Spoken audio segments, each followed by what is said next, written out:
Hello बच्चों, आज मैं आपको कक्षा 10वीं की स्पर्श पाठ्य पुस्तक से पाठ पढ़ा रही हूँ, जिसका नाम है अब कहाँ दूसरों के दुख में दुखी होने वाले, जिसके लेखक हैं निंदा फाजली। इस वीडियो में आपको मैं सबसे पहले लेखक परिचय बताऊंगी, उसके बाद में पाठ पढ़ाऊंगी और उसके बाद आपको उसके प्रश्न उत्तर के बारे में पूरा बताऊंगी। तो सबसे पहले हम लेखक परिचय पढ़ते हैं। लेखक निंदा फाजली। इनका जन्म 10 अक्टूबर सन 1938 को दिल्ली में हुआ था। इनकी रचनाएं हैं लफ्जों का फूल, खोया हुआ सा, दीवारों के बीच आदि। इनका अधिकतर ज्यादा से ज्यादा समय जो है ग्वालियर में ही बीता। निंदा फाजली को उर्दू कविता और शायरी का आधार स्तंभ कहा जाता है। सन 1999 में इन्हें साहित्य अकादमी पुरस्कार मिला और इन्होंने जो लिखा है वो फिल्मों में भी उनका प्रयोग किया गया है। ये इसलिए फिल्म जगत से भी संबंधित रहे हैं। इनकी जो भाषा है उसमें तत्सम तद्भव शब्दों के साथ साथ उर्दू, फारसी और अन्य शब्दों का भी प्रयोग किया गया है। इनकी भाषा में सहजता है, सरलता है, प्रवाहमयता है, प्रभावोत्पादकता है। इस प्रकार निंदा फाजली जो है उर्दू शायरी के और उर्दू कविता के आधार स्तंभ माने जाते हैं। अब हम पढ़ेंगे इस पाठ के बारे में। अब कहां दूसरों के दुख में दुखी होने वाले, एक प्रेरक लेख। प्रस्तुत पाठ अब कहां दूसरों के दुख में दुखी होने वाले निंदा फाजली द्वारा लिखा गया एक प्रेरक लेख है। इसमें लेखक ने बताया है कि पहले मनुष्य दूसरों के दुख और अन्य प्राणियों के प्रति दया व करुणा की भाव रखता था। दूसरों के दुख को देख करके वह दुखी हो जाता था, लेकिन अब समय बदल गया है। अब किसी भी मनुष्य के हृदय में दूसरे के प्रति दया व करुणा के भाव नहीं उमड़ते हैं। वह दूसरों के दुख को देख करके दुखी नहीं होता है और मनुष्य ने ज्यादातर धरती पर अपना ही आधार, अपना ही अधिकार जमा रखा है, जिससे अन्य प्राणी और जीव जंतु बेघर हो रहे हैं। बादशाह सुलेमान की कथा। लेखक अब कहां दूसरों के दुख में दुखी होने वाले पाठ में बताता है कि सन 1025 ईसा पूर्व से पहले बादशाह सुलेमान नाम के एक व्यक्ति थे, जो दूसरों के दुख के बारे में इतने दुखी होते थे कि वह चींटियों तक के दुख को भी बढ़ाना नहीं चाहते थे। तो बादशाह सुलेमान एक बार अपने साथियों के साथ जा रहे थे, तो रास्ते में जब वो जा रहे थे तो रास्तों में चींटियों ने उनके घोड़ों की टप टप की आवाज सुनाई दी। तब वो चींटियां उनकी आवाज को सुनकर के घबरा गई और घबरा करके वो चींटियां आपस में बातें करने लगी कि बादशाह की सेना आ रही है, इसलिए हमें अपने बिलों में घुस जाना चाहिए। लेकिन बादशाह सुलेमान ने उन चींटियों की बात को सुन लिया, तो उन्होंने अपनी जो लश्कर थी उस लश्कर को वहीं रोक दिया और चींटियों से कहा, चींटियों तुम घबराओ नहीं, मैं सबका रखवाला हूँ, सबका रक्षक हूँ, मैं किसी के लिए भी अब मुसीबत नहीं हूँ, मैं किसी को भी दुखी नहीं देख सकता हूँ, इसलिए तुम आराम से अपने बिलों में जाओ। तो चींटियों ने उसकी बात को सुना और सुनने के बाद उसको दुआएं दी और अपने बिल में चली गई। महाकवि शेख अयाज की घटना। लेखक बताते हैं कि दूसरों के प्रति दुख को व्यक्त करने वाले एक महाकवि जो सिंधी भाषा के थे वो शेख अयाज थे। शेख अयाज ने अपनी आत्मकथा लिखते समय अपने पिता के बारे में लिखा कि उसके पिता जो थे वह भी दूसरों के दुख के में दया व करुणा की भावना से भर जाते थे। एक बार वह कुएं पर नहाने गए और कुएं से जब नहा करके जब वह वापस घर आए तो उनकी माँ ने उन्हें खाना परोसा। तो वो खाना खाने जब बैठे तो उन्होंने देखा कि उनकी बाजू पर एक काला चोटा रेंग रहा था। तो वो फट से खड़े हो गए। तो उनकी माँ को लगा कि खाना अच्छा नहीं बना है। तो उनकी माँ ने उनसे पूछा, क्या खाना अच्छा नहीं लगा? तो उन्होंने बोला, नहीं, खाना तो अच्छा है, लेकिन आज मैंने किसी एक घर वाले को घर से बेघर कर दिया है, तो मैं उसे अपने घर में छोड़ने जा रहा हूँ। और इस प्रकार वो वापस कुएं में गए और कुएं में जाकर के उस चोटे को कुएं में उसके घर में उसको छोड़ा। इस प्रकार से शेख अयाज के पिता भी जो थे वो दूसरों के प्रति दया व करुणा की भावना के एक सिंबल थे। नूह नामक पैगंबर की घटना।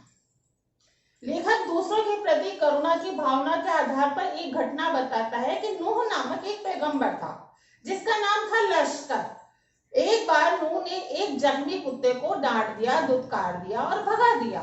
तो उस कुत्ते ने उससे कहा कि तुम मुझे डांट रहे हो, फटकार रहे हो और धुतकार रहे हो, तो हमें और मुझे और तुम्हें बनाने वाला तो एक ही ईश्वर है। ईश्वर कभी यह नहीं सोचता कि इसको मैंने इंसान बनाया है और इसको मैंने जानवर बनाया है। ईश्वर के लिए तो इंसान और जानवर एक ही समान है और हम दोनों इंसान की ही, भगवान की ही पैदाइश है। ये बात सुनने के बाद नूह को बड़ा दुख हुआ और इतने दुखी हुए वह कि उन्होंने पूरी जिंदगी वह इस दुख में रोते रहे कि उन्होंने एक कुत्ते को कष्ट पहुंचाया था। वर्तमान लोगों के प्रति लेखक के विचार। लेखक बताता है कि वर्तमान समय में लोगों के प्रति या अन्य जीव जंतुओं प्राणियों के प्रति दया व करुणा की भावना समाप्त हो गई है। इसका कारण यह है कि पहले तो लोग एक परिवार के समान रहते थे और दूसरे प्राणियों के प्रति प्रेम, दया व करुणा की भावना रखते थे। लेकिन आज तक के जमाने में हर प्राणी केवल अपना अधिकार ही बढ़ाना चाहता है। पर्वत, समुद्र, जीव जंतु और प्राणियों के प्रति उसके मन में कोई दया व करुणा की भावना नहीं है और वह संपूर्ण धरती पर अपना अधिकार चाहता है। इसीलिए उसके मन में दूसरों के प्रति प्रेम व प्यार की भावना समाप्त हो गई है। मिलजुल कर रहने की भावना समाप्त हो गई है। प्रकृति में असंतुलन। लेखक बताता है कि वर्तमान समय में जनसंख्या बढ़ने के कारण प्रकृति में असंतुलन हो गया है, क्योंकि जनसंख्या बढ़ने के कारण बड़े बड़े जो बिल्डर हैं वो समुद्रों को पीछे धकेलते जा रहे हैं ताकि वहां वो बड़ी बड़ी बिल्डिंगें बना सके। पेड़ पौधे काटे जा रहे हैं ताकि नई नई बस्तियां बनाई जा सके। इन सब के कारण प्रकृति में असंतुलन हो रहा है। गर्मी में अधिक गर्मी पड़ रही है, सर्दी में अधिक सर्दी पड़ रही है, बाढ़ और भूकंप आ रहे हैं। इस तरीके से प्रकृति में असंतुलन होने के कारण जो जीव जंतु और प्राणी हैं वह बेघर हो रहे हैं। इस बात की उन्हें बिल्कुल भी चिंता नहीं है, केवल वह अपना ही अधिकार क्षेत्र बढ़ाने का प्रयास कर रहे हैं।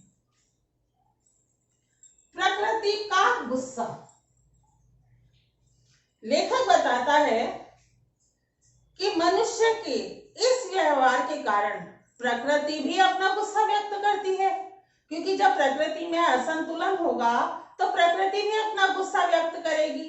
और बड़े बड़े जो बिल्डर हैं समुद्रों को पीछे धकेल रहे हैं और वहां पर बड़ी बड़ी बिल्डिंग बना रहे हैं, तो एक दिन समुद्र को भी गुस्सा आ गया और समुद्र ने अपना गुस्सा व्यक्त करने के लिए 3 समुद्री जहाजों को उछाल करके बाहर फेंक दिया। पहला जहाज जो है वो वर्ली के समुद्री किनारे पर गिरा, दूसरा जहाज है जो बांद्रा के कार्टर रोड पर गिरा, तीसरा जहाज जो है वो गेटवे ऑफ इंडिया पर गिरा और गिर करके टूट गया। इस प्रकार समुद्र ने भी तीनों जहाजों को गिरा करके अपने गुस्से को लोगों के सामने प्रकट किया। लेखक के अपनी मां के प्रति विचार। लेखक बताता है कि उसकी मां में भी दूसरे प्राणियों के प्रति दया व करुणा की भावना बहुत अधिक थी। इसी कारण वो हमेशा हमें बचपन में शाम के समय पेड़ पौधे फूल पत्ते तोड़ने से मना करती थी। समुद्र नदी के किनारे जाने पर हमें वहां प्रणाम करने के लिए कहती थी।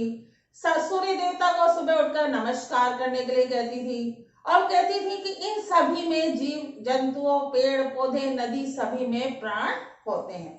तो वो अपनी माँ की ही घटना का वर्णन करते हुए बताते हैं कि ग्वालियर में हमारा एक मकान था जिसके दलान में 2 रोशनदान थे। उन 2 रोशनदानों में से एक रोशनदान में एक कबूतर के जोड़े ने आकर के घोंसला बना लिया। तो जब उसने घोंसला बना लिया और वो वहां रहने लगा तो एक दिन एक बिल्ली आई। तो बिल्ली को देखकर उनकी माँ को लगा कि ये बिल्ली कहीं कबूतर के अंडों को नष्ट ना कर दे, तो उन्होंने कबूतर के अंडों को उठाया और सुरक्षित जगह पर रखने के बारे में सोचा। लेकिन यह करते हुए उनके हाथ से कबूतर का अंडा गिर गया। कबूतर का अंडा गिरने के कारण वह इतनी दुखी हुई कि वह पूरा दिन रोती रही और उन्होंने ना कुछ खाया ना कुछ पिया और पूरे दिन नमाज पढ़ती रही कि उन्होंने किसी जीव को कष्ट पहुंचाया है। तो लेखक बताते हैं कि इस प्रकार से जो उनकी माँ थी वह भी दूसरों के दुख को देख करके कितनी दया और करुणा से भर जाती थी। लेखक के विचार।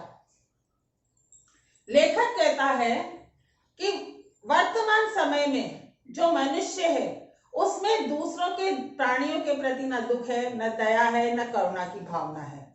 वह तो केवल अपने बारे में सोचता है, अपने ही लालच से भरा हुआ है।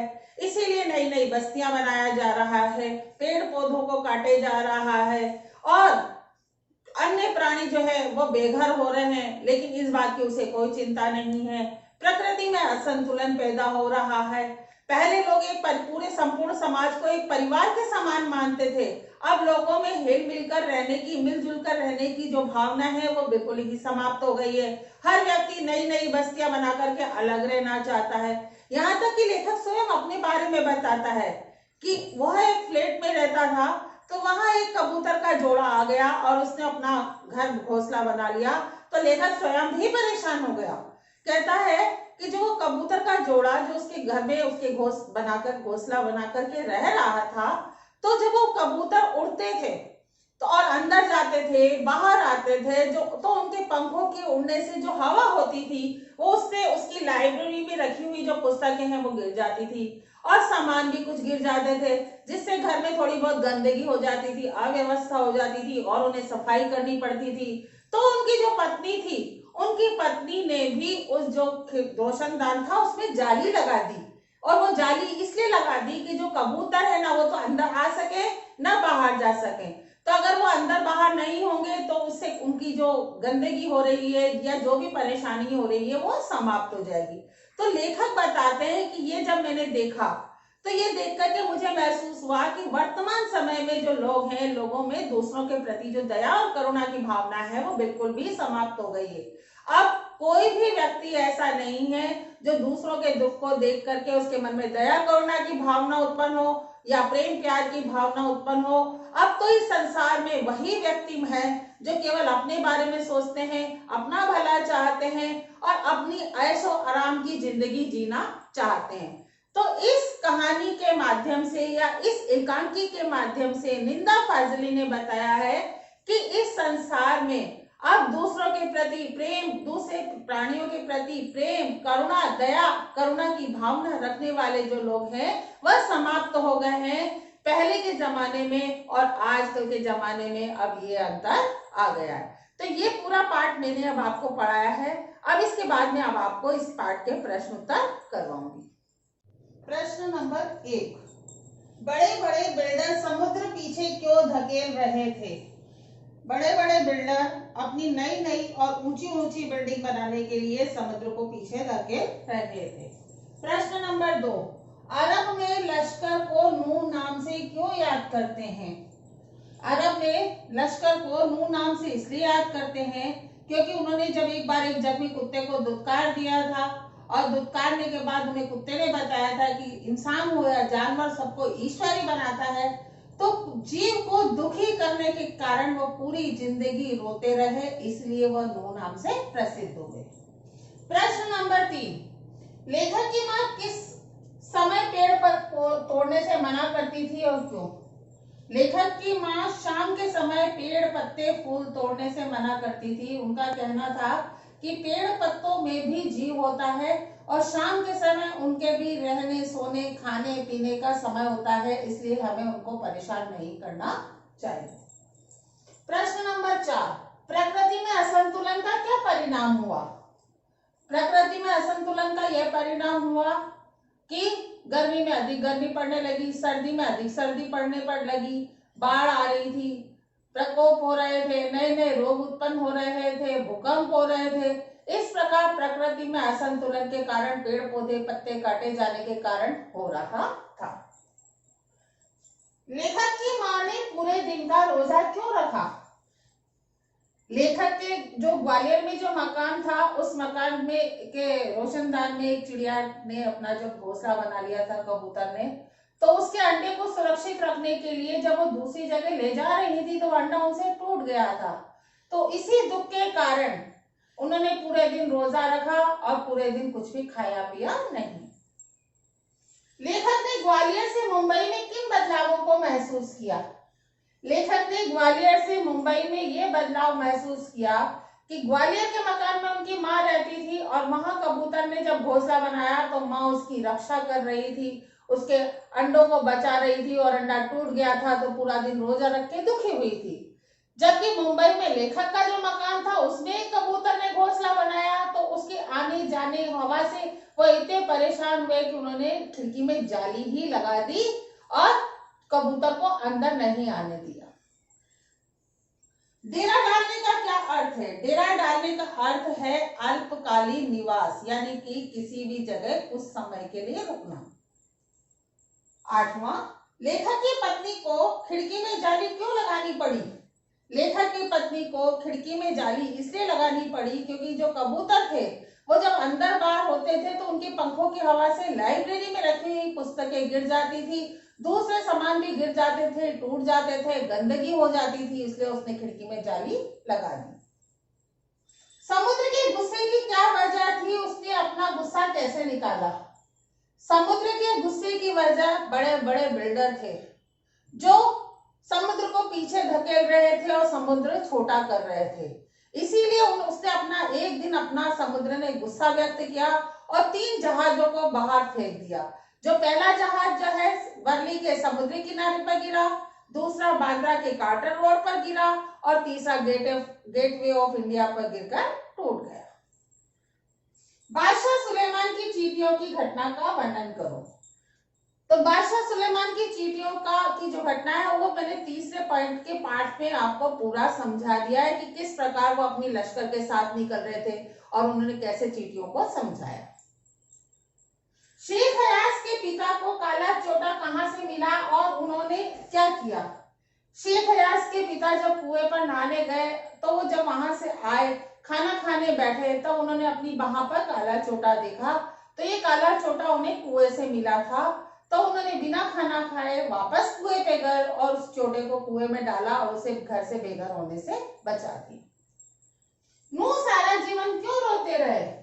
नूह सारा जीवन एक जख्मी कुत्ते को दुत्कारने के कारण रोते रहे, क्योंकि उस कुत्ते ने उन्हें बताया था कि इंसान हो या जानवर हो सभी को बनाता इंसान है। इस प्रकार से इस पाठ में मैंने पहले आपको कवि परिचय बताया, उसके बाद पूरा पाठ समझाया और प्रश्न उत्तर कराया। प्रश्न उत्तर करवाते समय मैंने कुछ प्रश्न इसमें ऐसे हैं जो बुक में नहीं है, मैंने वो भी कराए हैं। अगर उसके बावजूद भी अगर आपको कोई भी प्रश्न में या कोई भी समस्या लगती है तो आप कमेंट्स बॉक्स में पूछ सकते हैं और मेरा चैनल आप जो है उसे आप सब्सक्राइब करें और वीडियो पसंद आया है तो इसे लाइक करें।